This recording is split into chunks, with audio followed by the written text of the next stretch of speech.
Flutter. Flutter type. Flutter is a free toolkit for building user interfaces in software. It's made by Google and lets developers create apps that work well on phones, websites, and computers using just one set of instructions. Programming language. Flutter talks to computers using the Dart language, which Google also made. Dart is good at working fast and uses modern rules for writing code. Quick changes. Flutter is known for letting developers quickly see the changes they make to their apps look while they work. This helps make apps without wasting time. Building with blocks. When making things with Flutter, it's like using building blocks called widgets to create how the app looks. These blocks can be put together and made fancy to create really cool designs. One for many. Flutter can help developers create apps that work on different machines, like iPhones, Android phones, websites, and computers, all using the same set of instructions. This makes things faster to make.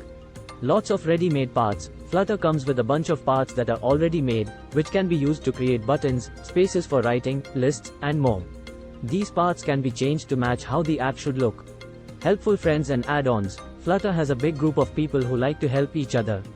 They also make extra parts that can be added to apps to make them do special things. All these parts can be found in the Flutter Extras place.